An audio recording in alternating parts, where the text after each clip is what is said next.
어제도 청년회 찬양제 했었는데 못 보신 분도 많죠. 어제 아주 너무 즐거운 시간 가졌습니다. 근데 찬양을 점점 더 잘하시는 것 같아요. 그죠? 너무 감사합니다. 잠깐 같이 기도드리겠습니다. 자비로우신 우리 아버지 하나님, 주일을 맞이해서 저희들을 한자리에 불러 모아주시고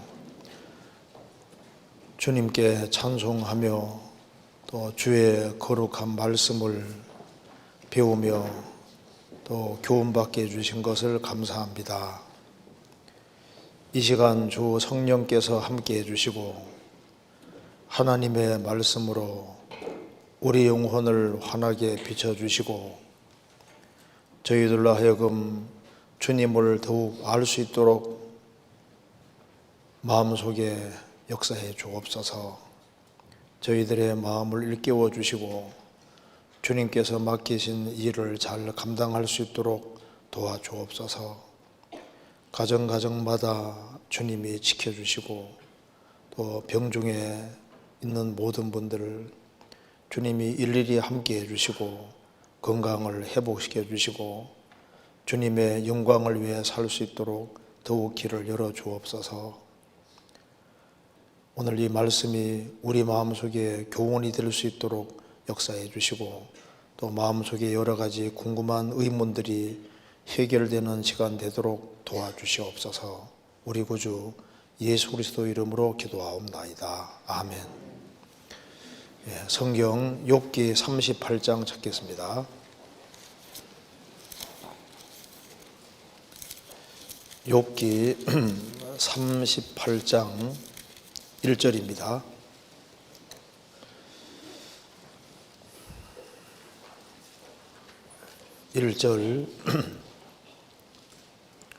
제가 읽겠습니다. 때 여호와께서 폭풍 가운데로서 욥에게 말씀하여 가라사대 무지한 말로 이치를 어둡게 하는 자가 누구냐? 너는 대장부처럼 허리를 묶고 내가 네게 묻는 것을 대답할지니라. 넘어가서 욥기 42장 1절입니다.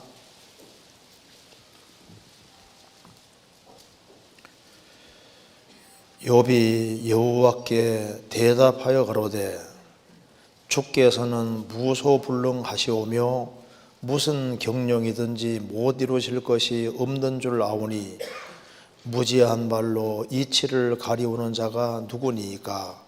내가 스스로 깨달을 수 없는 일을 말하였고 스스로 알 수 없고 헤아리기 어려운 일을 말하였나이다. 내가 주께 말하겠사오니 주여 들으시고 내가 주께 묻겠사오니 주여 내게 알게 하옵소서. 내가 주께 대하여 귀로 듣기만 하였었더니 이제는 눈으로 주를 배움나이다. 그러므로 내가 스스로 한하고 티끌과 재 가운데서 회개하나이다. 욥기 38장 1절을 한 목소리로 같이 읽겠습니다. 2절을 한번 같이 읽겠습니다. 무지한 말로 이치를 어둡게 하는 자가 누구냐? 오늘 욥기 38장과 42장에 아주 하나님께서 중요한 것을 말씀하셨습니다.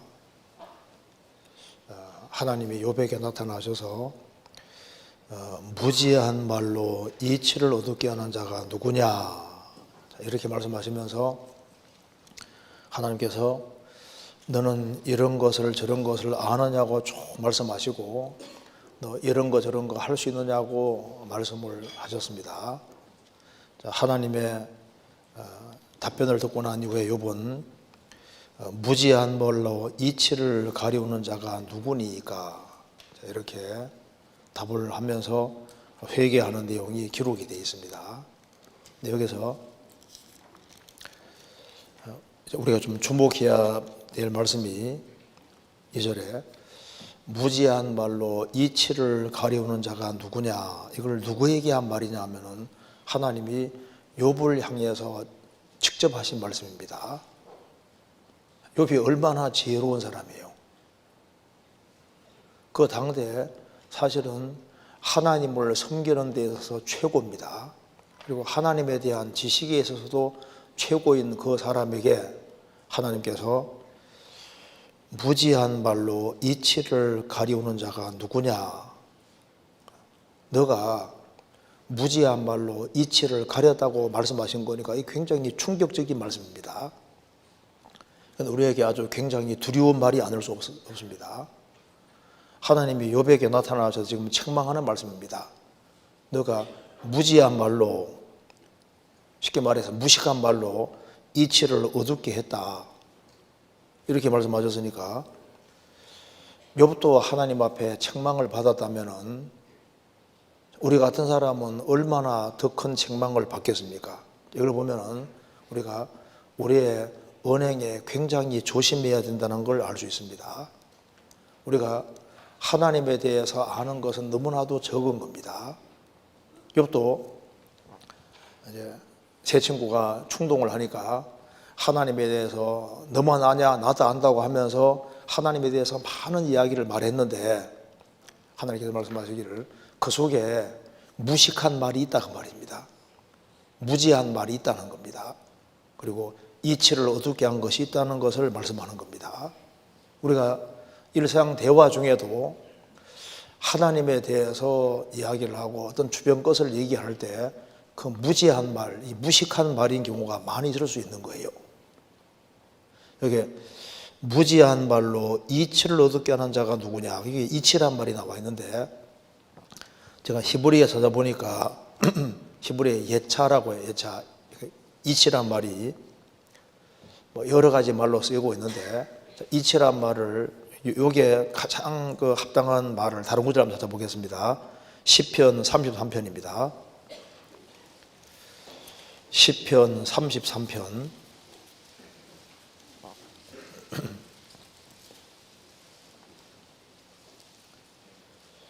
10절 여호와께서 열방의 도모를 폐하시며 민족들의 사상을 무욕케 하시도다. 여호와의 도모는 영영이 서고 그 심사는 대대에 이르리로다. 이게 열방의 도모가 나와 있고 여호와의 도모가 나와 있는데 이 똑같은 단어입니다. 그러니까 여기 여호와의 도모, 이치와 도모 똑같은 말인데 그러니까 보통 충고, 조언, 의논. 근데 여기 이치라는 것은 여호와의 도모가 뭐겠습니까? 하나님의 생각, 하나님의 뜻, 하나님의 계획, 하나님의 지혜, 그런 뜻입니다. 그러니까 여기에 이사야 9장 6절에 이는 한 아기가 우리에게 낳고 한 아들을 우리에게 주신 바 되었는데 그 이름은 그 아들 이름이 뭡니까? 기묘자라, 모사라, 전능하신 하나님이라, 영존하시는 아버지라, 평강의 왕이라 할 것이며 그게 모사라는 것도 똑같은 의미입니다. 그러니까 주님은 모사다 그 말은 주님은 지혜자다, 지혜자. 그러니까 여기에 무지한 말로 이치를 어둡게 하는 자가 누구냐? 이치라는 것은 쉽게 말해서 성경이 사실 이치입니다. 성경이 바로 정답이에요, 정답. 그래서 하나님의 생각과 계획이 담겨 있는 것이 바로 성경이니까 이 하나님의 말씀과 배치되는 얘기를 했다 그 말입니다. 그래서 무지한 말로 이치 어둡게 하는 자가 누구냐? 바꿔 말하면은 성경과 벗어나는 표현을 하고 벗어나는 말을 하는 것은 이치를 어둡게 하는 사람이 된다는 말과 똑같은 거예요. 욥도 무지한 말로 이치를 어둡게 했다. 어둡게 한 부분이 있다는 겁니다. 이걸 보면은 우리가 일상생활 속에서도 얼마든지 이치를 어둡게 하는 그런 발언을 할 수 있다는 것을 우리가 교훈받을 수가 있는 겁니다. 그래서 오늘 무지한 말로 이치를 어둡게 하는 자가 누구냐, 이것은 우리 전체에게 필요한 말씀이 될 수가 있는 겁니다. 같이 한번 생각을 해보겠습니다. 욥이 무지한 말로 이치를 어둡게 했다면은 그런 부분이 있다는 겁니다. 그러면 욥의 세 친구는 무지한 말로 이치 어둡게 하는 자가 누구냐? 욥의 세 친구들은 주님 앞에 더 큰 책망을 받아야 되는 겁니다. 왜냐하면은 욥의 세 친구들은 고정관념을 다 가지고 있는 거예요. 그래서 사람이 엄청난 재앙을 당할 때는 죄 때문에만 그런 일을 당한다, 고정관념이 있는 거예요. 그러니까 욥이 10명의 자녀가 죽고 재산이 다 날아가고 몸 전체가 병들었으니까 이건 틀림없이 죄로 인한 것이라고 단정을 하고, 욥은 계속해서 그것이 아니라고 얘기해도 끝까지 우기면서 욥을 공박하잖아요. 그러니까 욥의 친구들은 하나님이 경영하시는 세상 속에서 큰 재앙을 당하는 모든 것은 원인이 죄 때문에 주어지는 것이고, 의인은 진리 가운데 살아가는 사람은 큰 재앙은 당한 일가 없다. 하나님은 큰 재앙 같은 걸 허락하지 않는다. 그게 무식한 말이잖아요. 무지한 말인 겁니다. 신실하게 살아가는 성도도 죄가 아니더라도 다른 이유 때문에 얼마든지 엄청난 큰 재앙이 있을 수 있는 겁니다. 세 친구는 그런 일은 절대 없다고 고정관념 가지고 있으니까 그게 무식한 말이고 무지한 말이고 이치를 어둡게 하는 말이 됐던 겁니다. 욥도 얼마나 지혜로운 사람입니까? 그도 무지한 말로 이치를 어둡게 한 부분이 있었던 겁니다. 성경 욥기를 보면은 욥이 정말 지혜로운 사람이라는 걸 알 수 있습니다. 욥은 짐승에게는 혼까지가 있고 사람에게는 영이 있다는 사실을 알고 있잖아요.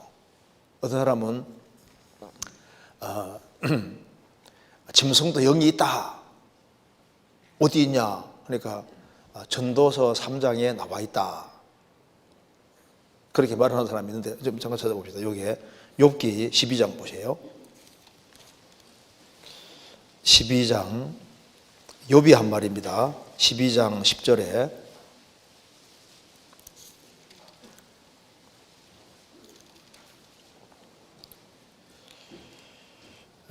생물들의 혼과 인생들의 영이 다 그의 손에 있느니라. 욥은 말했습니다.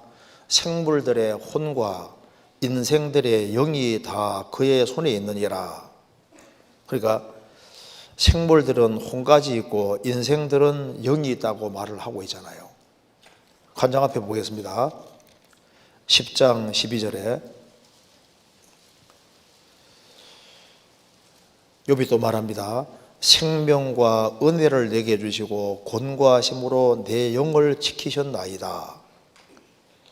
욥은 짐승들은 혼가지고 있고 사람에게는 영이 있다는 걸 분명히 알고 있는 사람이고, 그래서 욥기 19장 26절에 나의 이 가죽 이것이 썩은 후에 내가 육체 밖에서 하나님을 보리라.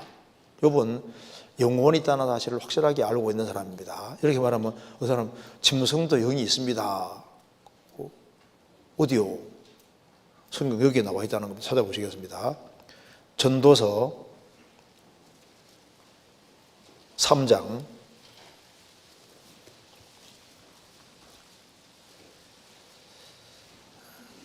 19절입니다.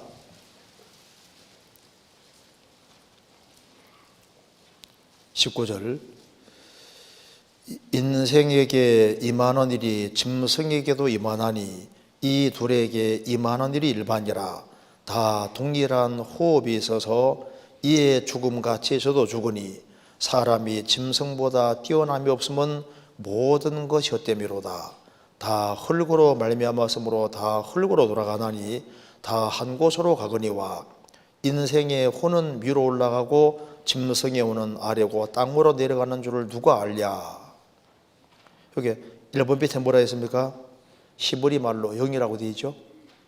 그러니까 인생의 영은 위로 올라가고 짐승의 영은 아래고 땅으로 내려간다. 여기 그러니까 짐승도 영이 있다. 근데 그 말이 아닙니다. 이게 우리나라 말로 혼이라고 적절하게 번역을 했습니다. 왜냐하면은 여기 히브리 말로 이게 영이라는 루아가 영인데 영이란 말이 굉장히 포괄적인 말이에요. 그래서 영이란 말은 히브리 말로 루아란 말은 이제 바람, 공기 이것도 루아입니다. 그러니까 숨쉬는 호흡도 루아우고 그리고 영도 루아입니다. 그러니까 여기 그 앞에 19절에 사람과 짐승 다 똑같이 동일한 호흡이다 그랬죠. 이 호흡도 히브리 말로 루아입니다.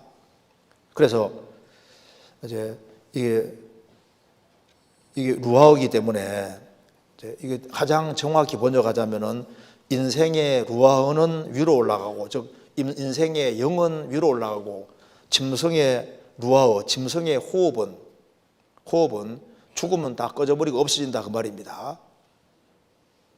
그래서 루터 역본에 보면은 루터는 히브리어를 잘하는 사람입니다. 그래서 이걸 번역할 때 짐승에 혼할 때 짐승은 영이 있는 것이 아니니까 이것을 정확히 호흡으로 이렇게 번역해 놨습니다.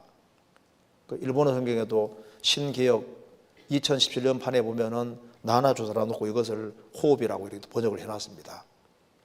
그러니까 여기 인생의 루아어는 위로 올라간다. 그래서 인생의 영은 위로 올라가 하나님 만나고 짐승의 루아어 호흡은 꺼져버리면 끝나버리는 거예요. 그러니까 욥은 사람은 영이 있다는 사실을 확실히 알고 있고 그리고 욥은 구세주께서 살아계시고 그분이 세상에 온다는 것도 알고 있잖아요. 그리고 자신이 죽을지라도 나중에 부활할 것도 알고 있고 그런 구세주에 대한 정확한 지식을 가지고 있고 그리고 이제 성경에서 이 대속이라는 것도 다 대신 죽음으로 죄가 사해지는 거 알고 있고 모든 걸 알고 있는데 아주 놀라운 사람인 거예요.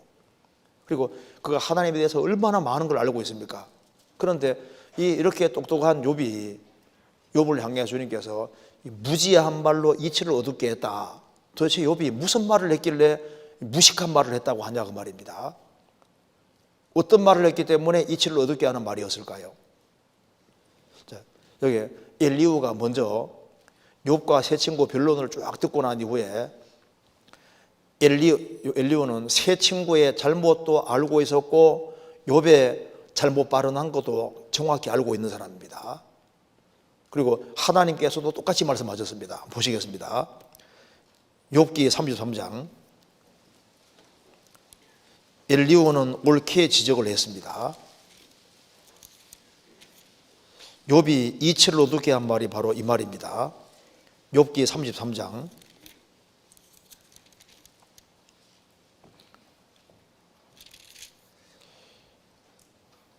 12절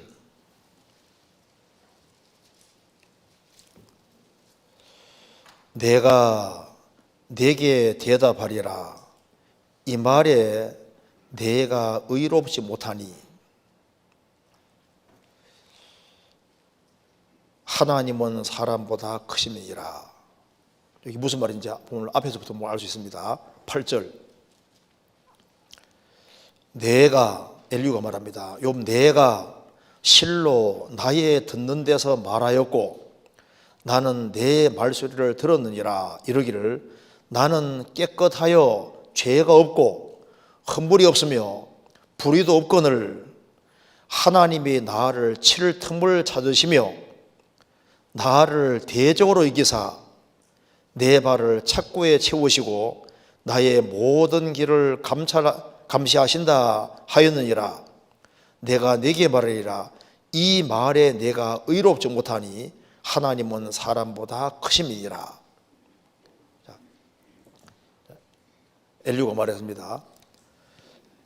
너가 말하기를 나는 깨끗하여 죄가 없고 허물이 없으며 불의가 없거늘 하나님이 나를 칠 틈을 찾으시며 하나님이 사람이 잘 살아가는데 그 사람 칠 틈을 찾으실 리가 없잖아요.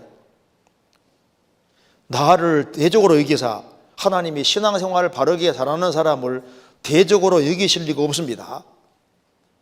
대적으로 여기사 내 발을 착고에 채우시고 나를 꼼짝 못하게 하시고 나의 모든 길을 감시하신다. 이렇게 말하는데 욥이 너가 이 말한 것이 의롭지 못하다. 왜? 하나님은 사람보다 크신 분이고 정말 의로우신 분인데 선하고 사랑이 풍성하신 분인데 신앙생활 잘하는 사람을 대적으로 여길 리도 없고 그리고 그 사람을 보고서 어떻게 하면 이 사람을 공격할까 칠 틈을 찾고 그렇게 할 리가 없다 그 말입니다.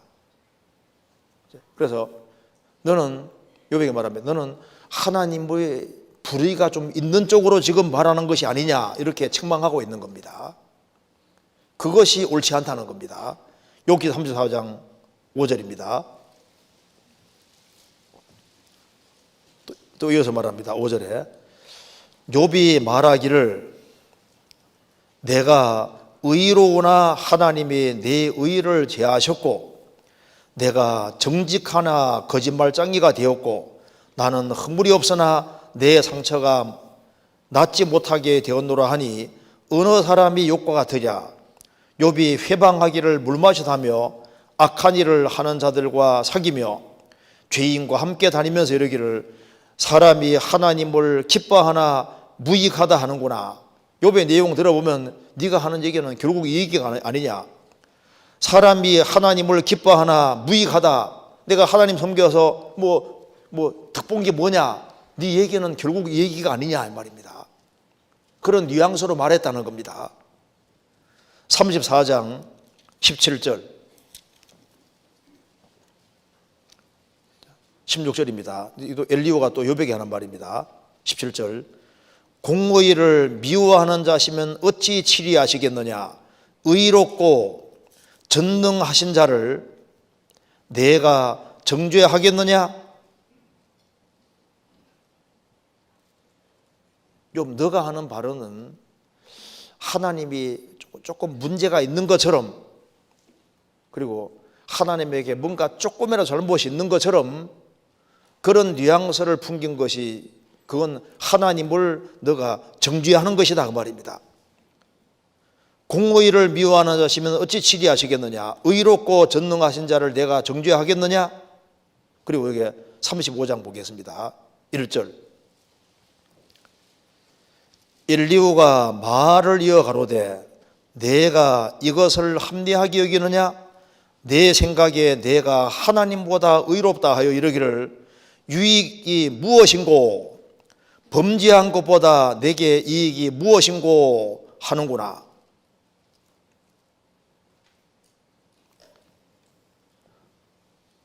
너 생각에 내가 하나님보다 의롭다 하여 이르기를 유익한 것이 무엇인고 범죄한 것보다 내게 이익이 무엇인고. 자, 이렇게 말해서 되겠느냐. 하나님께서도 이제 이 말씀 받아서 하나님께서 말씀하셨습니다. 욥에게 직격탄 날린 것이 바로 이겁니다. 40장 보시겠습니다.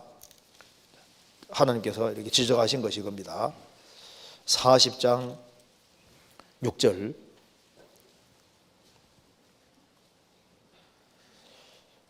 여호와께서 폭풍 가운데에서 욥에게 말씀하여 가라사대 너는 대장부처럼 허리를 묶고 내가 내게 묻는 것을 대답할지니라. 내가 내 심판을 피하려느냐. 스스로 의롭다 하려 하여 나를 불의하다 하느냐. 바로 키가 여기 있는 겁니다. 스스로 의롭다 하려 하여 나를 불의하다 하느냐. 욥은 자기 의를 내세우고 하나님이 행하는 것이 이해가 안 되기 때문에 불평스러운 말도 하잖아요. 나 하나님과 별로 나고 싶다, 따지고 싶다 그 말은 하나님께서 잘못한 게 있다고 하는 생각을 가지고 있는 거예요. 그래서 하나님 말씀했습니다. 스스로 의롭다 하여 나를 불의하다 하느냐. 무슨 말입니까? 하나님에게 조금이라도 불의가 있는 뉘앙스 풍기는 식으로 말하는 모든 것은 뭡니까? 전부 다 이치를 어둡게 하는 것이라고 주님 말씀하신 겁니다. 이걸 보면은 우리가 하나님에 대해서 말하는 걸 굉장히 조심해야 된다는 걸 알 수 있습니다. 하나님은 욥기에서 알려주고 있습니다. 나는 모든 것을 아는 분이다. 모든 것을 할 수 있는 분이다. 하나님은 사람보다 스케일이 크기 때문에 하나님은 아주 엄청난 계획을 가지고 이제 일을 행하시는 거예요. 그래서 욥은 욥기 통해서 하나님이 얼마나 엄청난 분인지를 알게 해주셨습니다. 욥이 바르게 살았기 때문에 하나님께서 욥이 얼마나 바르게 살았는지를 전 세계 사람에게 다 보여주려고 하신 거잖아요.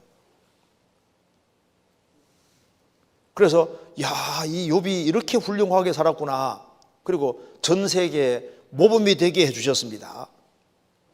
그리고 하나님이 인간이 이해가 안 된다 할지라도 하나님은 정말 의롭고 선하시고 가장 자비하신 분이고 얼마나 놀라운 분인지를 욥기 통해서 보여주셨습니다. 그래서 하나님은 가장 자비하시고 가장 긍휼하신다. 욥이라는 사람이 신앙생활을 정말 잘했기 때문에 하나님 욥기가 딱 기록되기 위해서 전 세계 사람에게 멱서 속에서 항상 욥기가 읽혀지게 했으니까 욥을 하나님이 얼마나 영광스럽게 했습니까? 이런 하나님에 대해서 이러쿵저러쿵 하면서 자기 머리로 이해 안 된다고 해서 하나님이 문제가 있는 것처럼 하나님을 불의가 있는 것처럼 말한 그 모든 것이 얼마나 무식한 것인지를 우리에게 말해주고 있는 겁니다. 그러니까 성경에 말씀하기를 무지한 말로 이치 어둡게 하는 자가 누구냐? 너 알면 얼마나 아느냐? 하나님의 계획과 뜻과 비밀을 아느냐 그 말입니다. 아니잖아요. 자, 이걸 보면 우리가 삶에서 중요한 교훈을 받을 수 있습니다. 무지한 말로 이치를 어둡게 하는 자가 누구냐? 우리도 삶 속에서 얼마든지 이치를 어둡게 하는 그런 발언을 할 수가 있는 겁니다. 이것을 한번 우리가 좀 구체적으로 생각해 보겠습니다. 이게 원래 좀 이거 얘기하려면 몇 시간 얘기해야 될 것 같은데 이게 정말 중요한 얘기니까요. 자, 그런데 우리가 좀 짧은 시간 동안 간단하게 생각을 해봅시다. 우리 시대에 정말 무지한 말로 이치를 어둡게 하는 사람이 사실 가장 많은 시대라고 할 수 있습니다. 그 사람이 마음속에 우상을 딱 가지고 있으면요, 이제 무식한 사람이 되는 겁니다. 마음에 우상이 들어오면은 하나님에 대한 생각이 흐려지기 때문에 아주 엉뚱한 말을 많이 하게 되는 거예요. 우상은 사람의 마음을 흐리게 만듭니다. 아주 이치를 어둡게 만들고 사람을 무식하게 만듭니다. 우리 시대에 정말 이치를 어둡게 하는 사람, 일반적으로 생각했을 때 가장 대표적인 사람이 누굴까요? 욥기는 장엄하신 하나님, 놀라운 하나님을 보여주고 있습니다. 그러니까 정말 제일 이치 어둡게 하는 대표적인 것이 뭘까요? 하나님 없다 큰 소리 치는 사람은 정말 이치 어둡게 하는 대표적인 사람에 속하는 겁니다. 시편 53편 보겠습니다. 53편 1절입니다.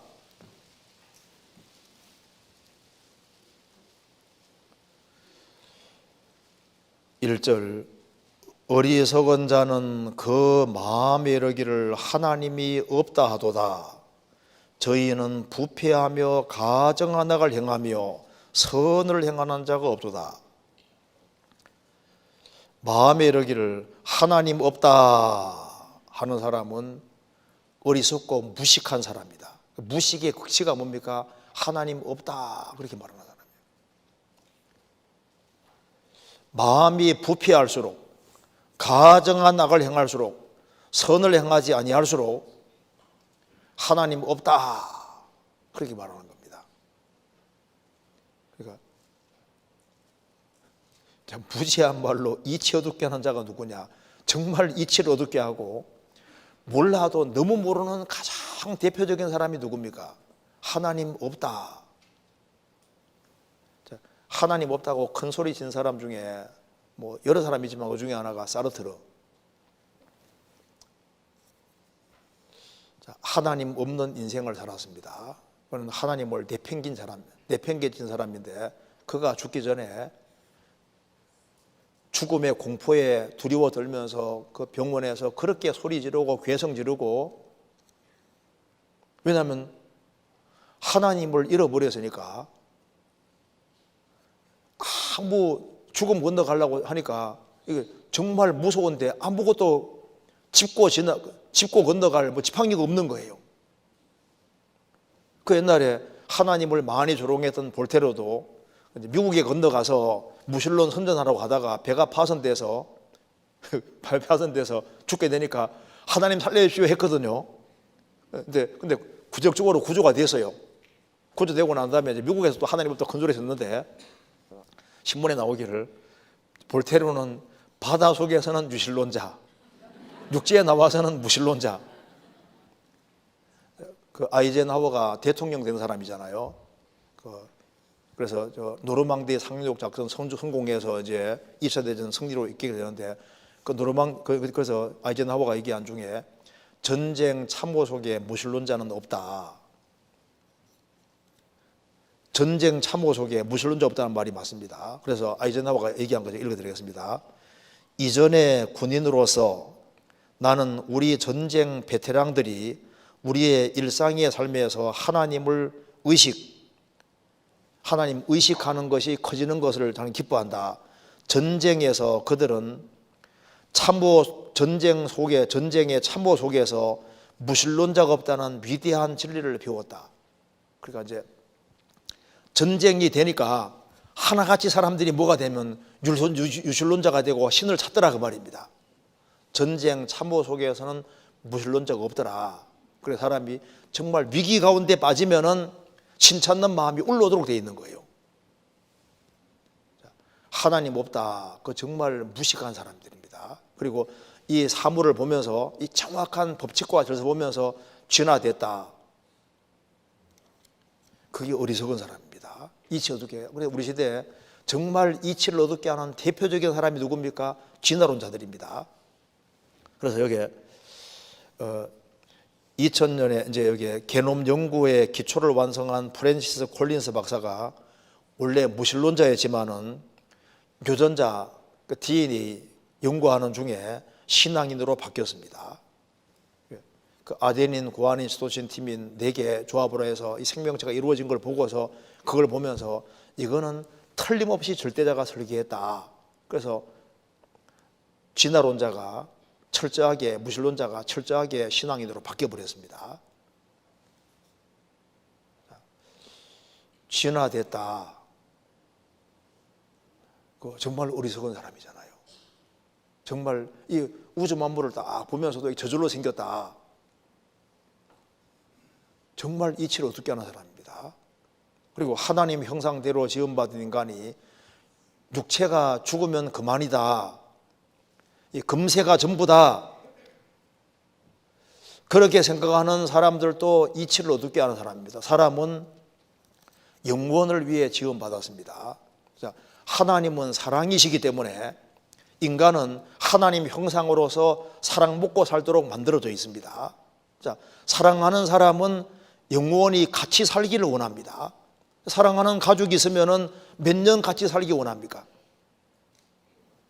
영원히 계속 같이 살기 원하는 거예요. 하나님은 사랑이시기 때문에 인간을 하나님 형상대로 만들었고, 하나님은 본질이 사랑이기 때문에 사랑이라는 것 자체는 뭘 말하는 겁니까? 영원을 전제하는 거예요. 영원히 같이 살라고 만든 겁니다. 그런데 고작 7, 80 살다가 죽으면 끝이라고요? 그거 완전히 무식한 소리고, 그건 이치를 어둡게 하는 소리고, 하나님을 전혀 모르는 겁니다. 하나님은 본질이 사랑이시고 영원히 사랑을 주고받으려고 인간을 만드신 거예요. 그런데 인간은 하나님의 형상이라는 말 속에, 인간은 하나님의 형상이기 때문에 사랑을 주고받을 때 그때 만족이 되고 행복 느끼도록 프로그램이 되어 있는 겁니다. 금세로 끝이다. 그거 허황된 망상이고 거짓된 겁니다. 그리고 이 성경이 하나님 말씀이기 때문에 성경에 대해서 부정적으로 발언하는 사람에 대해서 그 사람들은 전부 다 이치를 어둡게 하는 자로 판명이 날 겁니다. 성경 가지고 걸고 넘어지는 사람이잖아요. 성경이 문제가 있는 것처럼 걸고 넘어지는 사람, 그 사람들은 다 이치를 어둡게 하는 사람이 됩니다. 그리고 교회 역사 속에서도 이치를 어둡게 하는 사람들이 정말 많이 있어 왔습니다. 초대교회 당시에도 이치를 어둡게 하는 사람들이 정말 많았습니다. 성경 유다서 1장 보겠습니다.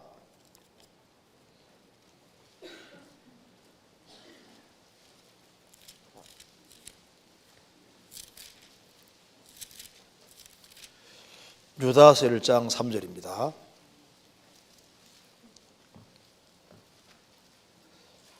(1장 3절) 사랑하는 자들아, 내가 우리의 일반으로 얻은 구원을 들어 너희에게 편지하려던 뜻이 간절하던 자에 성도에게 단번에 주신 믿음의 도를 위하여 힘써 싸우라는 편지로 너희를 고온하여 할 필요를 느꼈노니 이는 가만히 들어온 사람 몇이 있음이라. 사랑하는 자들아, 내가 우리의 일반으로 얻은 구원, 구원은 보편적인 겁니다. 공통된 겁니다. 일반적인 겁니다. 우리 일반으로 얻은 구원을 들어 너희에게 편지하라는 듯이 간절하던 자에 성도에게 단번에 주신 믿음의 도를 위해 힘써 싸우라.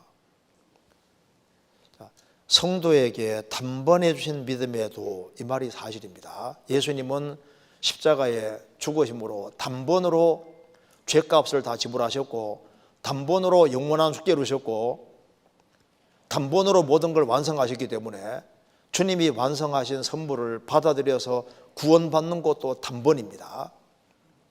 이게 단번이란 말이 뭘 말하는 겁니까? 행위로 천국 가는 게 아니다, 그 말입니다.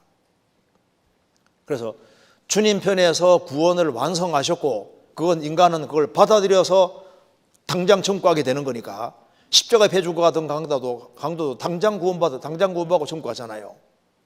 그런데 그 단번에 주신 믿음의 도를 위해 힘써 싸우라. 구원받는 길은 주님이 완성하신 것을 받아들여서 구원받는 거니까 단번에 주신 믿음의 도가 맞는데, 이걸 부정한 사람들이 있으니까 이걸 위해서 힘써 싸우라, 그 말입니다. 왜? 가만히 들어온 사람이 있는 거예요. 이 사람들이 누구냐 하면 그 뒤에 11절에 화히 설진저 이 사람들이여 가인의 길에 행하였으며 삭설 위하여 발람의 어거지로 길로 몰러갔으며 고라의 폐역을 쫓아 멸망을 받았도다. 화히 설진저 이 사람들이여 가인의 길에 행하였으며, 그 가인은 어디에 기대했습니까? 자기 행위에 기대잖아요. 1년 농사 짓는 그 행위에 기대해서 하나님께 나아가려고 했습니다. 아벨은 양을 대신은 죽이는 길을 택했습니다. 그래서 대속의 의지에서 나아갔는데 가인은 자기 행위에 기대고 나갔던 겁니다. 그래서 초대교회 당시에 예수님이 죽으시고 부활하신 지 얼마 안 됐고, 예수님이 완성하신 구원의 복음을 받아들여서 당장 구원되고 단번에 구원되는 그 믿음의 도가 있는데, 그것을 부정하면서 끝까지 가인의 길을 행하는 사람들이 많이 있었던 겁니다. 자, 초대교회 당시에도 행위로 천국 간다고 부르짖는 사람들이 많이 있었던 겁니다. 가인의 길에 있었던 사람들이 많이 있었는데, 그래서 천국은 주님의 공로를 믿음으로 가는 것이 아니고 인간이 뭔가 열심히 행함으로 간다고 주장하는 그 모든 사람은 뭡니까? 이치를 어둡게 하는 사람이고 성경 전체를 둘러엎는 사람이 되는 거예요. 그리고 교회사 속에서도 아리오소 같은 사람은 예수님은 피조물이다. 얼마나 무식한 얘기입니까? 예수님은 처음 지음받은 피조물이다. 이 우주 만물을 창조하신 창조주입니다. 예수님은. 그는 참 하나님이신데 예수님을 깎아내리는 발언하는 모든 사람은 전부 다 이치를 어둡게 하는 사람이 되는 겁니다. 예수님의 신성을 부인하는 모든 사람들은 이치를 어둡게 하는 사람이 되는 거예요. 영원한 지옥을 부인하는 사람은 이치를 어둡게 하는 사람이 되는 겁니다. 지옥에 대해서 제일 많이 말씀하신 분이 예수님입니다. 예수님을 헬 프리처라고, 지옥 설교가라고. 설교 내용 주된 메뉴가 뭔지 아시죠? 예수님의 주된 메뉴는 지옥입니다. 지옥. 지옥에 대해서 제일 많이 말씀하신 분은 예수님, 바울 사도가 아닙니다. 사도들이 아니에요. 지옥을 제일 많이 말씀하신 분은 예수님이잖아요. 영원한 지옥이 있습니다. 그리고 언젠가는 사람은 지옥도 사람을 싹 태워버리고 없어질 거라고, 성경에 그런 구절 한 구절도 없습니다. 그리고 성경에 이스라엘에 대한 미래 계획은 없다. 그거 정말 무식한 얘기입니다. 이스라엘은 반드시 회복되도록 되어 있습니다. 이스라엘이 지구상에 없어지면 성경 거짓말이 되는 거예요. 그래서 우리 시대에 이스라엘 민족이 회복됐고 이스라엘 민족은 천왕국 속에 들어가게 되는데 앞으로 이스라엘이 민족적으로 구원받는 일이 정말 있습니다. 그런데 이스라엘에 대한 미래 계획은 없다. 이치를 정말 어둡게 하는 사람이고 성경 속에 이스라엘을 빼버리면은 그거는 이치를 어둡게 하는 사람 중에 어둡게 하는 사람이 되는 겁니다. 자, 우리 시대에는 이치를 어둡게 하는 사람들이 너무나도 많아졌습니다. 그래서 윌리엄 부서가 부세군 장자 윌리엄 부서가 한 얘기 중에 이 마지막 때가 되면은 그리스도 없는 종교를 부르짖게 될 것이다. 천국 없는, 지옥 없는 천국을 말하게 될 것이다. 거듭남이 없는 구원을 말하게 될 것이다. 뭐 등등 여러 가지를 말했는데요. 성경에서 정말 중요한 것이 바로 거듭나는 건데 중생 없는 구원, 이 큰일이잖아요. 성령이 들어오셔서 새 사람이 되지 아니하면은 천국 갈 수가 없는데 거듭남에 대해서 지금 강조가 되지 않고 설교의 주된 메뉴가 예수님이 아닌 경우가 너무 많습니다. 좋은 얘기 많이 하는 걸로 나오는데 성경은 주제가 예수님이니까 사람은 개인적으로 예수님과 정말 만나야 되는 거예요. 주의 영이 그 사람 속에 안 들어오면은 주님과 아무 상관없는 사람이 되는 겁니다. 그러니까 주님과 내가 정말 올바른 관계를 맺었느냐, 내가 정말 주님을 붙잡고 사느냐, 주님 중심으로 사느냐, 그걸 성경에 말하는 거니까 성경은 예수님 말하는 책이니까 너가 예수님과 바른 관계 맺고 있느냐, 정말 주의 영이 너의 속에 들어왔느냐, 이걸 확실하게 해야 되는 겁니다. 그것이 아니면은 그건 종교로 끝나버리는 거예요. 성경은 종교를 말하는 책이 아닙니다. 좋은 이야기를 많이 하려고 교회가 있는 게 아닙니다. 인간은 아담 안에서 영적으로 죽었기 때문에 그리스도를 개인적으로 안 만나면은 그 사람은 멸망할 수밖에 없는 거예요. 그리고 정말 회개하고 주님께로부터 용서를 받은 적이 정말 있어야 되는데 내가 정말 살아계신 하나님 앞에서 죄사함을 정말 받았을까? 예수님이 공생의 당시에 소자야 너의 죄 사함 받았느니라. 예수님은 죄를 사하는 권세가 있는데 내가 정말 돌이켜서 주님께로부터 용서를 정말 받은 사람일까? 그리고 죄를 정말 용서받는 순간에 성령이 들어오시는데 내 속에 정말 성령이 들어와 있을까? 내가 정말 거듭났을까? 이게 얼마나 중요한 겁니까? 우리 시대 보세요. 지옥 얘기 잘 안 하거든요. 구원은 영원한 판별, 영원한 지옥에서의 구원인 거예요.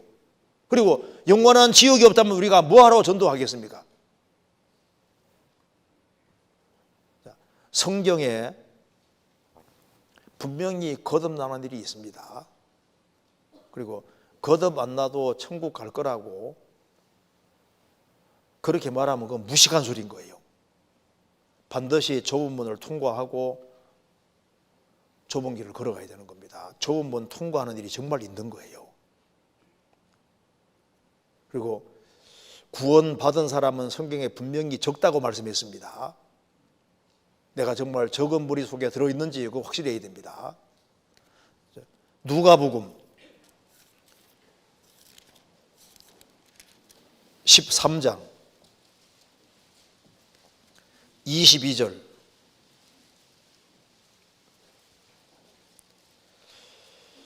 예수께서 각 성 각 촌으로 다니사 가르치시며 예루살렘으로 여행하시더니 혹이 어짜오되 주여 구원을 얻는 자가 적으니까 저희에게 이르시되 좁은 문으로 들어가기를 힘쓰라.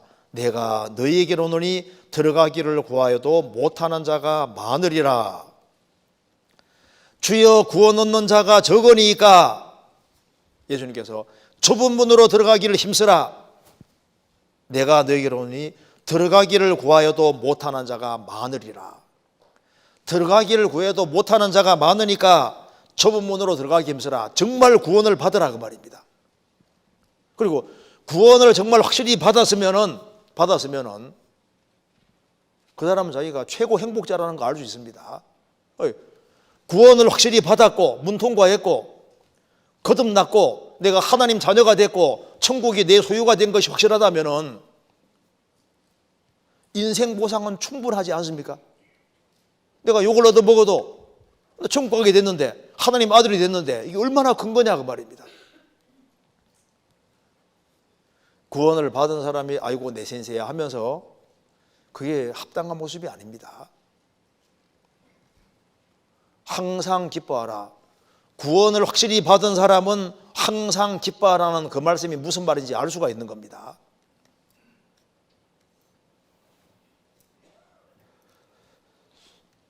자, 그런데 구원을 확실히 받은 사람도 이치 어둡게 알 수 있습니다. 구원을 받은 사람도. 이제 구원을 받았으니까 구원받은 이후에 죄 짓는 것이 무슨 문제가 되느냐? 주님과 교제가 막히는데 문제가 안 돼요? 구원받고 난 구원받게 구원해 주신 이유가 뭐예요? 죄 짓고 살으라고 구원해 주신 게 아닙니다. 구원받은 하나님 자녀가 이제 구원받았으니까 죄를 지어도 아무 문제 없을 거다.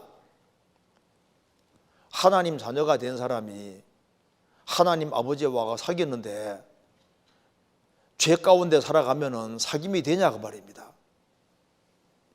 요한복음은 영생 얻게 하기 위해 주신 것이고 요한일서는 이제 하나님 자녀가 된 사람이 친밀하게 사귀는 문제를 말하고 있는데 하나님과 사귀는 속에 기쁨이 있는데 죄를 고집하고 죄 가운데 살아가면은 교제가 끊어지고 그래서 기쁨이 사라질 걸 말씀하고 있습니다. 요한복음 8장에서 가늠하다 현장에 잡힌 여자에게 주님 말씀했습니다. 나도 너를 정죄치 아니하노니 가서는 다시는 죄를 범치 마라. 이 가늠하다가 현장에 잡힌 여인을 주님이 용서해 주시고 구원해 주신 것은 죄 지으라고 구원해 주신 것이 아니라 다시는 죄를 범치 마라. 죄를 범치 않게 하려고 주님께서 구원해 주신 거예요. 이제 구원을 받았으니까 나는 죄 가운데 살아도 괜찮다. 그건 정말 이치를 얻게 하는 겁니다. 성경 로마서 6장입니다.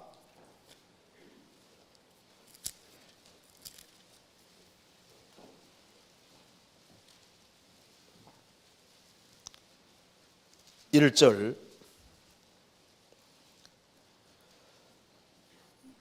그런즉 우리가 무슨 말 하리요? 은혜를 더하게 하려고 죄에 거하겠느뇨? 그럴 수 없느니라. 죄에 대하여 죽은 우리가 어찌 그 가운데 더 살리요. 15절 그런즉 어찌하리요. 우리가 법 아래에 있지 아니하고 은혜 아래에 있으니 죄를 지으리요. 그럴 수 없느니라. 14절 같이 읽겠습니다. 죄가 너희를 주장치 못하리니 이는 너희가 법 아래에 있지 아니하고 은혜 아래에 있음이니라. 우리가 법 아래에 있지 않고 은혜 아래에 있기 때문에 죄가 내게 주인 노릇할 수 없다 그 말입니다. 넘어지면 일어나는 힘이 있습니다. 우리가 법 아래에 있지 아니하고 이제 하나님의 심판과 정죄를 벗어났다고 해서 죄를 지으리요. 그럴 수 없느니라. 주님은 죄 짓게 하려고 우리를 구원해 주신 것이 아닙니다. 하나님 자녀가 하나님과 친별하게 사귀는 데 있어서 잘못된 죄들이 있을 때 자백하고 즉시 돌이키고 이제 그렇게 하지 아니하면 친밀한 사귐이 안 되는데 하나님과 사귐이 안 되는 게 얼마나 심각한 거예요. 그래서 죄를 짓고 살아도 아무 일도 없는 것처럼 생각하는 사람이 있다면은 그러면은 그 사람 구원도 점검해 봐야 되고, 그리고 하나님 자녀가 된 사람이 곁길로 가면은 틀림없이 징계가 있는데 징계 없으면 사생자라고 성경에 분명히 말씀했잖아요. 그리고 구원받은 사람은 새 생명을 얻은 사람이기 때문에 죄 가운데 뒹굴 수가 없습니다. 넘어지면 일어나는 힘이 분명히 있습니다.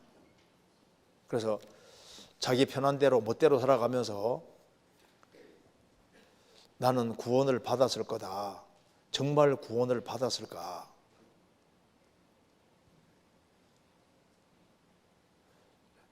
무지한 말로 이치 어둡게 하는 자가 누구냐? 주님 피는 우리를 지옥 형벌에서 건져주셨고 그걸 믿어지게 하시는 성령께서는 거룩한 영이신데 주합한 자는 한 영이 되는 겁니다. 성령이 들어오시면 나가지를 않으세요. 그러니까 내 타락된 기질은 세상으로 가고자 하는 마음도 있지만은 성령께서 붙잡고 있는 곳도 있기 때문에 영육 간에 심한 갈등이 있도록 되어 있는 겁니다. 그렇잖아요. 그래서 여기에 무지한 말로 이치 어둡게 하는 자가 누구냐? 그리스도인이 죄 가운데 살아도 될 것처럼 유도하는 그건 옳지 않습니다. 그리고 이제 구원을 받았다는 사람 중에 그 교회의 필요성을 부인하는 사람이 있는데 그건 진짜 무식한 것 중에 무식한 것이고 이치를 정말 어둡게 하는 게 되는 겁니다. 왜? 예수님은 교회를 세우려고 오셨고 예수님이 왜 죽으시고 부활하셨냐면은 주님의 교회를 세우려고 주님 죽어주신 거예요. 우리를 구원하실 뿐 아니라 구원받은 사람을 통해서 주님 몸된 교회를 세우려고 죽어주시기 때문에 신약 성경 전체는 교회를 말하는 책이기 때문에 교회를 무시하는 사람은, 교회 생활 대충 적당히 해도 된다고 생각하는 사람은 그건 정말 이치를 어둡게 하는 사람이 되는 겁니다. 마태복음 16장 찾겠습니다.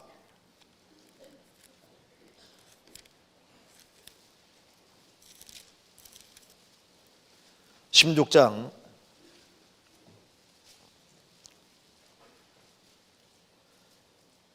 16절입니다. 시몬 베드로가 대답하여 가로되 주는 그리스도시요 살아계신 하나님의 아들이시니이다. 예수께서 대답하여 가라사대 바요나 시몬아 내가 보기도다. 이를 내게 알게 하니는 혈육이 아니요 하늘에 계신 내 아버지시니라. 또 내가 네게로 오노니 너는 베드로라.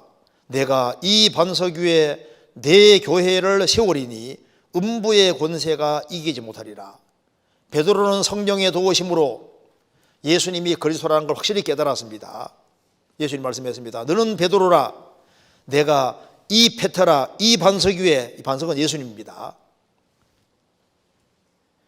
예수 그리스도가 누군지를 확실하게 깨달았는데 그것이 바로 반석이잖아요.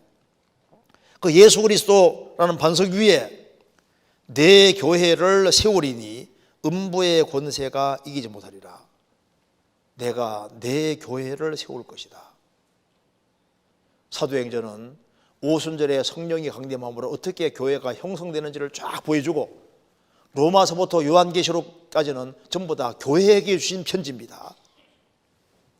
그러니 구원을 확실히 받는 것이 반드시 필요한 것이고, 구원받은 사람은 주님이 세우신 교회가 무엇인지를 알고 교회 안에서 신앙생활을 하되 지체로서 적극적으로 신앙생활을 해야 되는데, 우리 교회 생활은 자기 영원한 운명과 관계되는 겁니다. 그걸 소홀히 해도 된다, 적당히 해도 된다, 발만 걸치면 된다, 그렇게 말하는 게 얼마나 무식한 소리고 이치 어둡게 하는 거냐 그 말입니다. 우리 중에 누구든지 자기를 위해 사는 자가 없고 죽는 자도 없다고 했습니다. 우리가 살아도 주를 위해 살고 죽어도 주를 위해 죽는다고 했습니다. 우리 사나 죽거나 주의 것인데, 예수님은 나를 위해서 죽으시고 부활하셨고 정말 목숨까지 버려주셨는데, 그 목숨까지 버려주신 주님이 이렇게 어떻게 신앙생활하고 알려주셨는데 그것을 등한히라도 괜찮다고 하면은 그것이 옳은 소리냐 그 말입니다. 아니잖아요. 자, 적당한 선에서 대충 하라고, 그게 속이는 말입니다. 그건 이치를 어둡게 하는 말이 되는 거예요. 사도행전 2장에 베드로 사도의 설교 통해서 한꺼번에 3,000명이 구원받았습니다.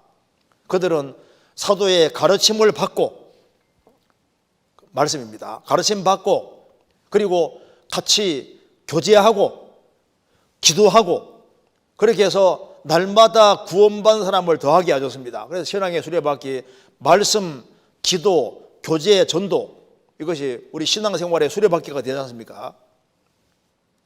그런데 이 네 가지를 소홀히 하는 것도 이치를 어둡게 하는 것이 되는 겁니다. 그리고 어떤 사람도 말합니다. 우리는 율법에서 해방됐다, 그러니 내 편한 대로 살아도 된다. 천만의 말씀입니다.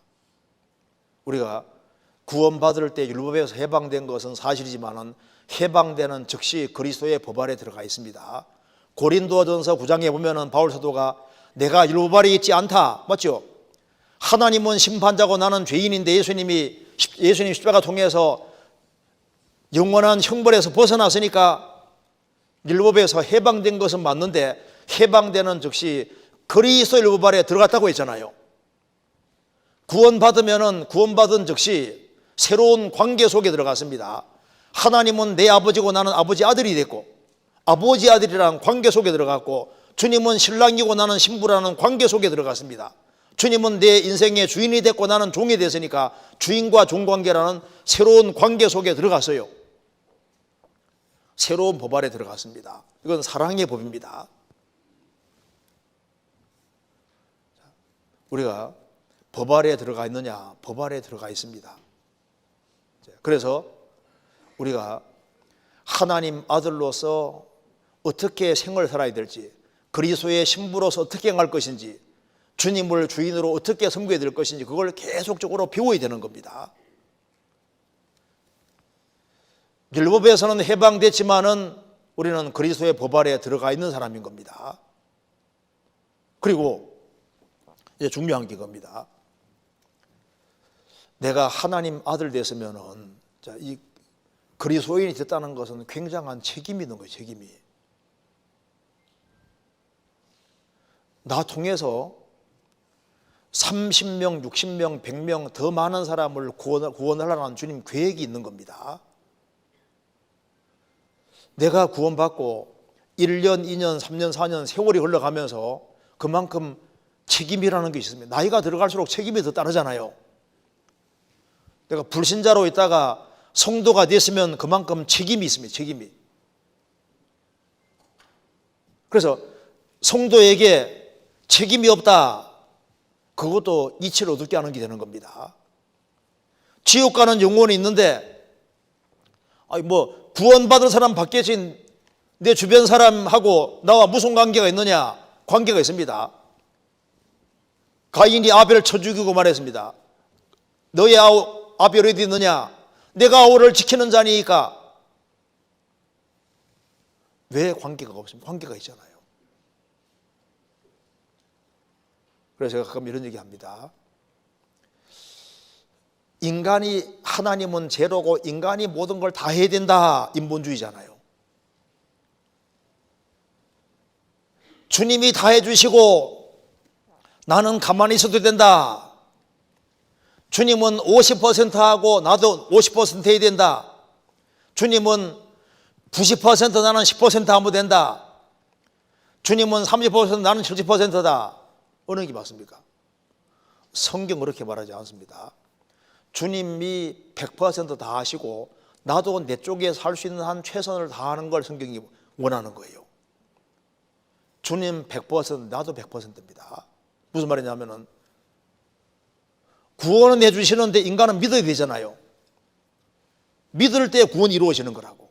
그리고 주 안에 거하는 건 내 책임이요. 거해야지 주님이 열매 맺게 만들어 주시잖아요. 인간이 해야 될 걸 하도록 되어 있는 겁니다.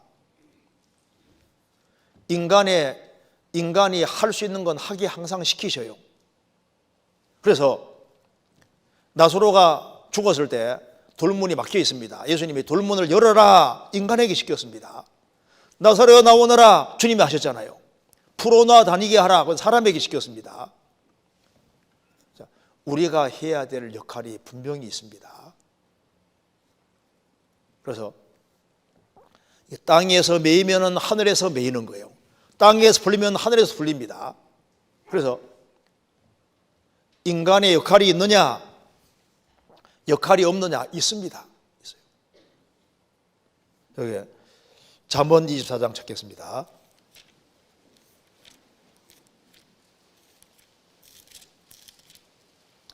(24장) 11절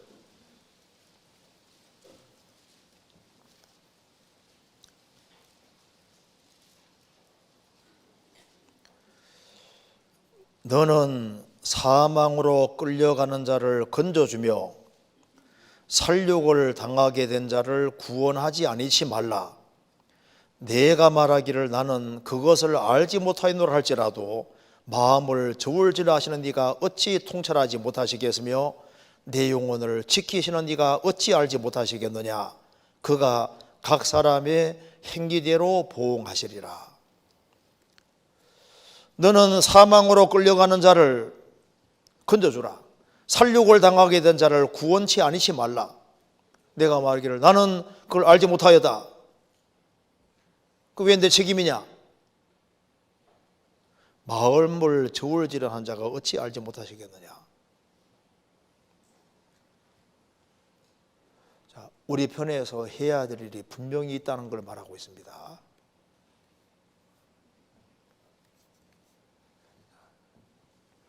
땅에서 매이면 하늘에서도 매입니다.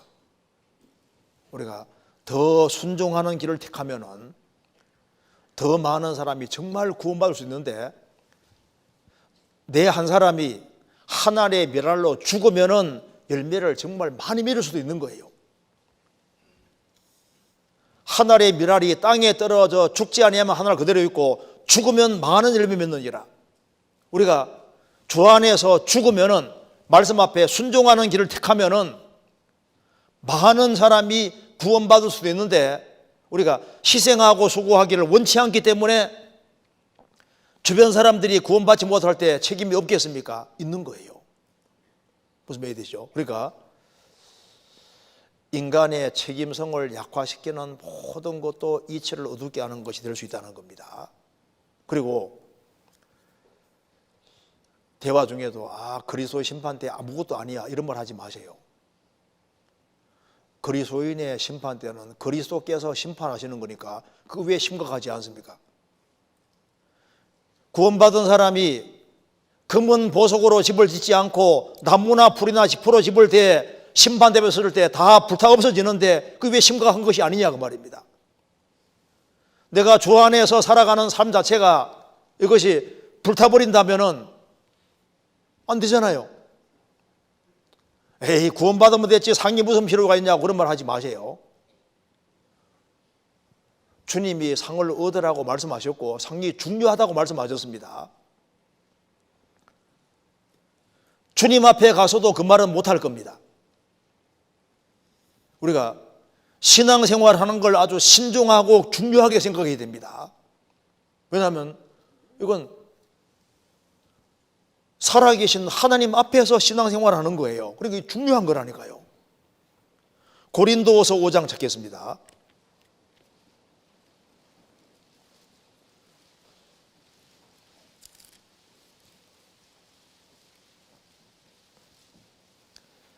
(9절) 5장 9절입니다. 그런즉 우리는 거하든지 떠나든지 주를 기쁘시게 하는 자 되기를 힘쓰노라. 이는 우리가 다 반드시 그리스도의 심판대 앞에 드러나 각각 선악간에 그 몸으로 행한 것을 따라 받으려 함이니라. 11절 우리가 주의 두려우심을 알므로 사람을 권하노니 우리가 하나님 앞에 알리워졌고 또 너희의 양심에도 알리워졌기를 바라노라. 우리가 주의 두려우심을 알므로 사람을 권한다. 바울 사도는 셋째 하늘까지 갔다 온 사람입니다. 주님을 직접 배우고 온 사람이에요. 사도 요한은 예수님과 3년 반 동안 친하게 지냈고 예수님께 기댄 사람이잖아요. 요한계시록 1장에서 부활하신 주님 만났을 때 완전히 곧고로 죽은 사람처럼 됐습니다. 우리가 주의 두려우심을 알므로 그 정말 주님이 두려우신 분인데 그 심판대 앞에 설 때 얼마나 공정하게 심판하시겠습니까? 그러니 삶을 신중하고 조심해서 살아야 된다는 말이 맞지 덜렁덜렁 대충대충 살아야 된다고 하는 것은 그거는 옳지 않습니다.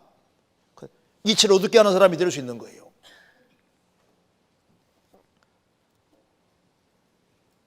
무지한 말로 이치 어둡게 하는 자가 누구냐? 특별히 하나님께 불평 섞인 말을 하는 것은 그거는 정말 이치를 어둡게 하는 게 될 겁니다. 그리고 성경에 대해서 판단하는 말을 하지 말아야 됩니다. 그렇잖아요. 그리고 주님이 세우신 교회에 대해서도 발언하는 것을 조심해야 됩니다. 우리가 형제자매를 판단하는 것도 조심해야 되는 동시에 형제자매를 함부로 말하는 것에 대해서도 조심해야 된다면 교회를 판단하는 것도 정말 조심해야 되는 거예요. 우리가 또 말하는 말 중에서 나는 항상 기쁘다 그 말도 함부로 하는 게 아닙니다. 항상 기뻐하라 그랬지 언제 성경에 항상 기쁘다고 했습니까? 항상 기쁘기만 하다는 사람은 큰 시련을 당해봐야 돼요. 그리고 자식 문제 때문에 막 많이 시달려 봐야 됩니다. 그렇게 믿음이 없냐고. 그런 상황 속에 들어가면은 죽고 싶은 마음밖에 안 생기는, 그럴 수도 있는 거예요. 몸이 너무너무 아프면은 노래 소리도 귀찮고 싫습니다. 그잖아요. 우리가 말을 할 때 정말 조심해야 됩니다. 그리고 뭐 하나님께 직통 계시 맞는 것처럼 말하지 마세요. 하나님이 이렇게 말씀하셨다고. 그걸 뭐로 하나님 자기 생각인지 하나님이 직통으로 계시해 주세요. 조심해야 됩니다. 자기가 무슨 아주 특별히 신령한 것처럼 그런 표현도 삼가야 됩니다. 그리고 신약 성경 14권 기록한 바울 사도도 거짓 형제들에게 속았습니다. 자기는 막 누가 구원받은지 안 받은지 판단할 수 있는 것처럼 바울 사도도 이 사람이 형제인 줄 알았는데 아니었다고 나와 있잖아요. 사람 속이 보이냐고요. 보이지도 않는데 이 형제 자매가 어떻고 저떻고 이렇게 함부로 판단하지 마세요. 조심해야 됩니다.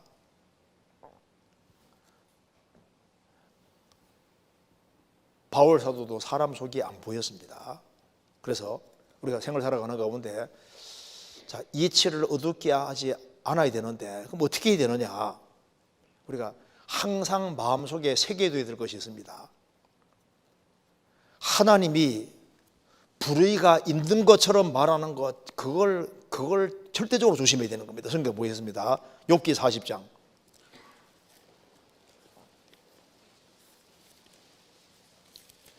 욥기 40장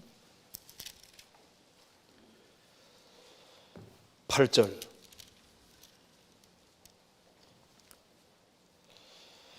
내가 내 심판을 피하려 하느냐?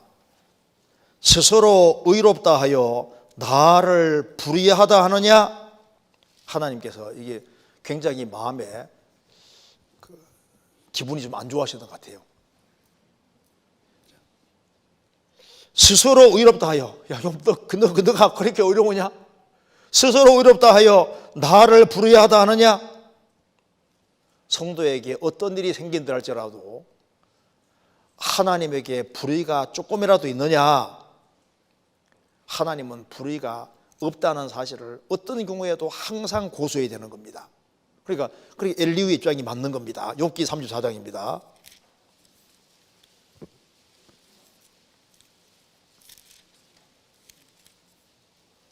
10절.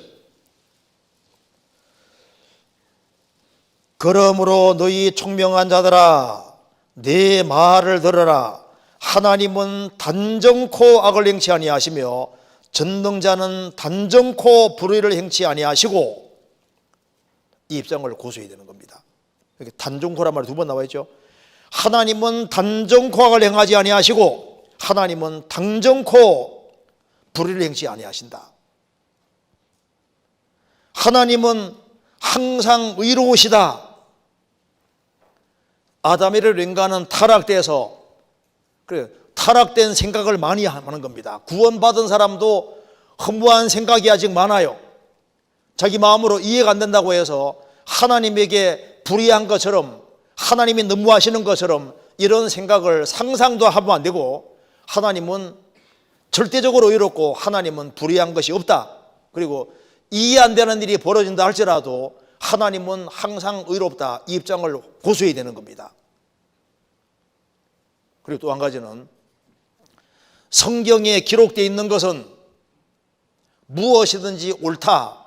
이 입장을 항상 고수하는 것이 지혜로운 겁니다. 한 사람이 말한 걸 한번 읽어드리겠습니다. 그대 성경 말씀을 읽고도 의심하는 자요, 하나님의 말씀을 듣고도 비웃는 자요, 그대는 차라리 태어나지 않았던 것이 100번 좋았을 것을.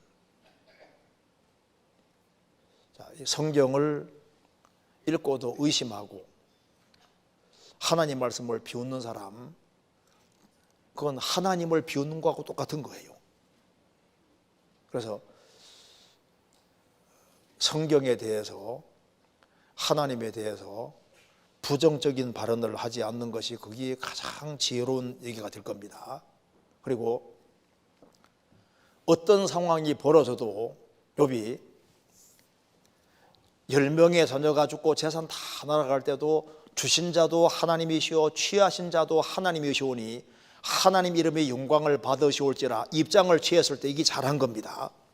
그러니까 모든 의를 하나님께 돌려보내는 이 태도가 항상 합당한 태도가 되는 겁니다. 그렇잖아요. 우리가 뭘 믿어야 되냐 하면은, 하나님은 전지전능하신 분이다. 이걸 확실히 믿어야 되는 겁니다. 욥기 42장 보시겠습니다.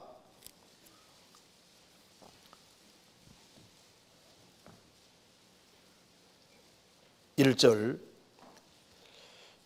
욥이 여호와께 대답하여 가로되 주께서는 무소불능하시오며, 그러니까 못할 것이 없다 그 말입니다. 무소, 불능, 하나님은 불가능한 것이 없다는 말입니다. 주께서는 무소불능하시오며 무슨 경영이든지 못 이루실 것이 없는 줄 아오니 무지한 말로 이치를 가리우는 자가 누구니까? 하나님은 전지하시고 전능하시니 하나님은 계획하는 것을 항상 다 이룰 수 있는 분이니 무지한 말로 이치를 가려는 자가 누구니까? 내가 무지한 말로 이치를 가렸습니다. 하나님은 엄청난 큰 계획을 가지고서 역사를 진행시켜 나가고 욥의 인생을 만들어 가는데 하나님이 마치 잘못된 것이 있는 것처럼 그런 뉘앙스 풍긴 것이 정말 잘못된 것이라고 얘기를 하는 겁니다. 하나님은 전지능하신 분이니까 모든 걸 초월해서 다 이룰 수 있는 분이에요. 그래서 욥을 완전히 회복시켜 주시고 배나 축복해 주신 그 정도가 아니라 욥기를 기록하게 해주셨으니까 하나님은 가장 자비하시고 가장 놀라운 분이시고 욥의 자녀 10명 취시해 갔을 때 10명 자녀는 먼저 천국에 주님 데려놓은 거잖아요. 여기 배나 축복해 주는데 자녀는 10명만 주셨습니다. 왜 10명은 주님 앞에 가 있으니까. 주님이 취해 간 것처럼 보이지만은 사실은 먼저 천국에 갖다 놨다 그 말입니다. 주님이 주신 자녀를 주님이 먼저 취해 가셨으니까 주님께 무슨 불의가 있냐 그 말입니다. 아니잖아요. 그래서 여기 욥이 회개했습니다. 그래서 여기 5절에 내가 죽게 대하여 귀로 듣기만 하여사옵더니 이제는 눈으로 주를 배움나이다.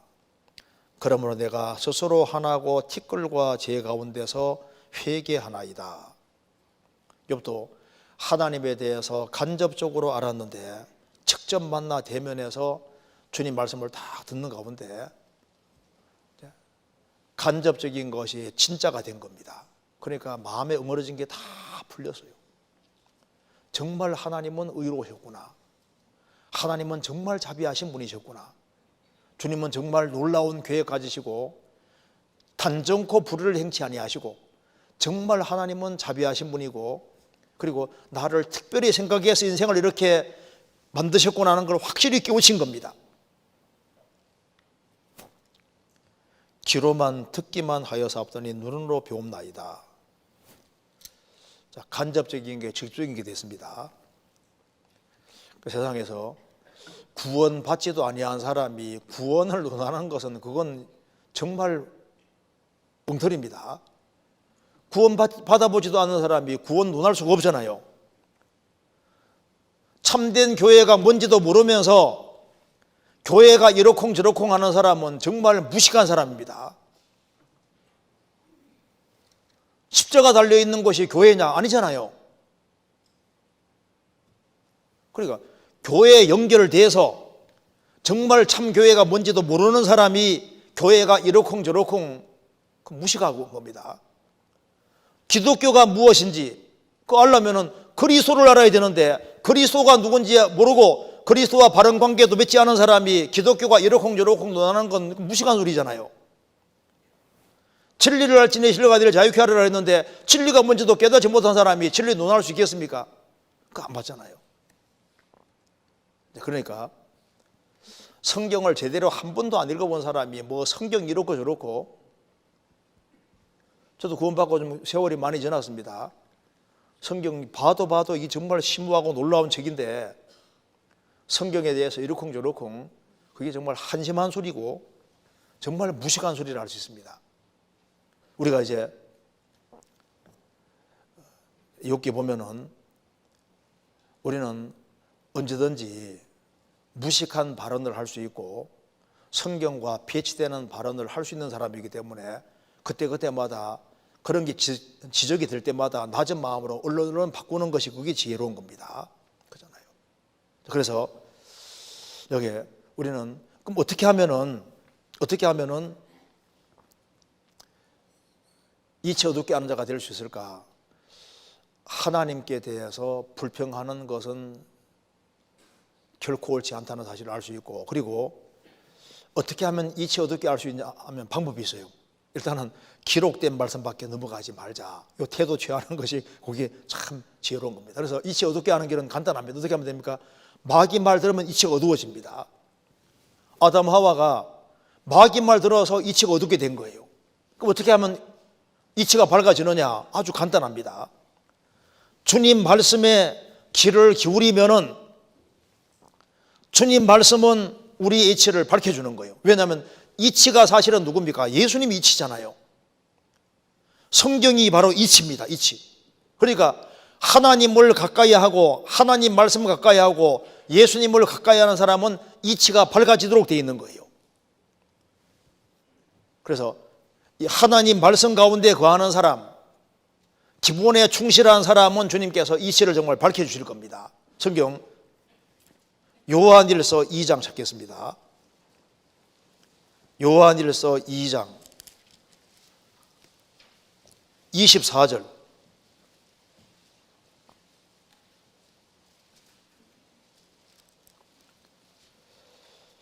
같이 읽겠습니다. 너희는 처음부터 들은 것을 너희 안에 거하게 하라.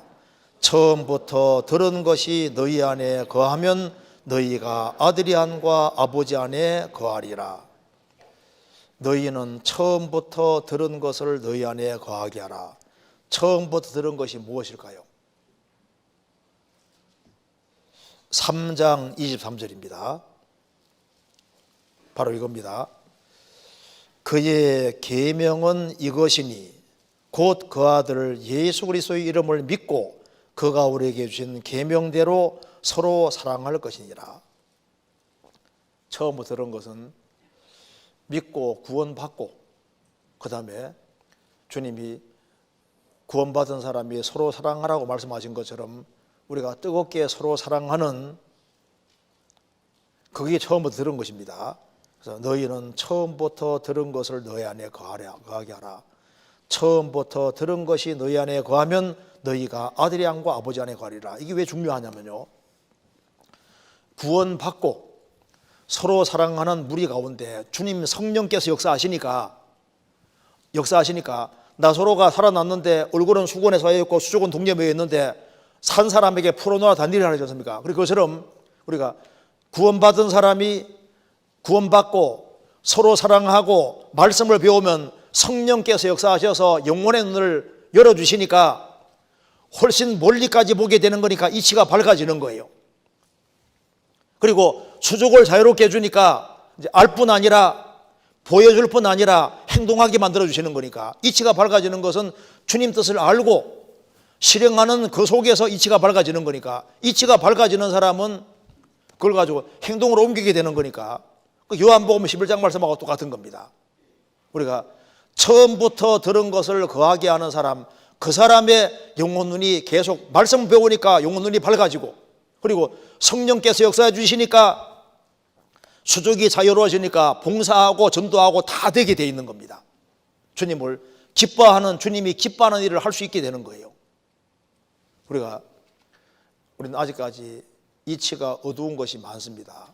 왜? 아직 성경에 어둡고, 그리고 주님을 잘 모르는 것이 많기 때문입니다. 그래서 이치가 어떻게 밝아지느냐? 주님이 바로 이치시고 성경이 이치니까 주님을 더 알면 알수록, 성경을 더 알면 알수록 이치가 밝아지게 되고, 그리고 주님이 말씀하신 대로 처음부터 들은 것을 너희 안에 거하는 사람, 그런 사람은 성령께서 역사하시기 때문에 이치가 밝아지고, 그리고 주님께서 힘을 주시니까 주님을 기쁘시게 하는 삶을 살게 되고 주님께 영광 돌리는 삶을 살게 되는 겁니다. 제가 오늘 간단하게 이치 어둡게 하는 자가 누구냐, 이걸 같이 한번 생각을 해봤습니다. 그래서 우리가 마귀 말을 들을 게 아니라 주님 말씀을 계속 귀를 기울여서 우리 영혼의 눈이 점점 더 밝아지고, 그래서 언행에 정말 조심하고 사는 것이 최선의 삶이라는 것을 우리가 더욱 알게 됩니다. 여기까지 말씀드리겠습니다. 같이 기도하시겠습니다. 자비로우신 우리 아버지 하나님, 저희들로 하여금 주님 말씀을 굳게 붙잡도록 도와주시고 주님 말씀 가운데 살 수 있도록 역사해 주시고, 그리고 주님을 더욱 의지함으로 주 안에서 주님의 공급으로 열매 맺는 삶을 살 수 있도록 역사해 주옵소서. 교회가 계획한 모든 일에 주님이 앞서 행해 주시고 우리 모두를 귀하게 사용해 주옵소서. 주님 앞에서는 그날 칭찬과 영광과 존귀를 얻을 수 있도록 우리의 삶을 다스려 주옵소서. 우리 나머지 모든 시간 주의 거룩한 말씀께 부탁드립니다. 특별히 여러 가지 곤란과 어려움을 당하시는 분들, 또 병중에 고통하시는 분들 주님이 일일이 함께해 주시고 마음의 위로와 용기를 주시고 또 병중에서 회복시켜 주옵소서. 주님을 기쁜 마음으로 감사한 마음으로 섬기다가 주님을 배울 수 있도록 저희 삶을 다스려 주옵소서. 우리 구주 예수 그리스도 이름으로 기도하옵나이다. 아멘. 찬송가 같이 부르시겠습니다. 은혜 찬송가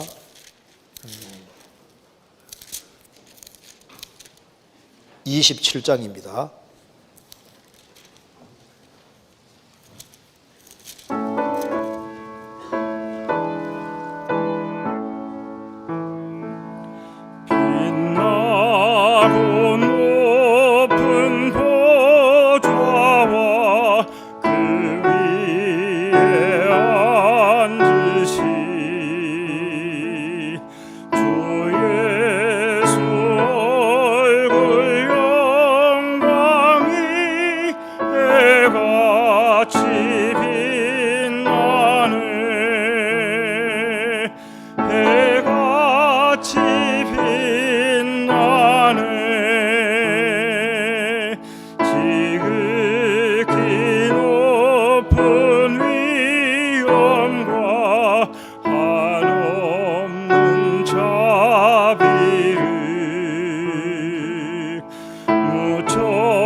내 기쁨 넘치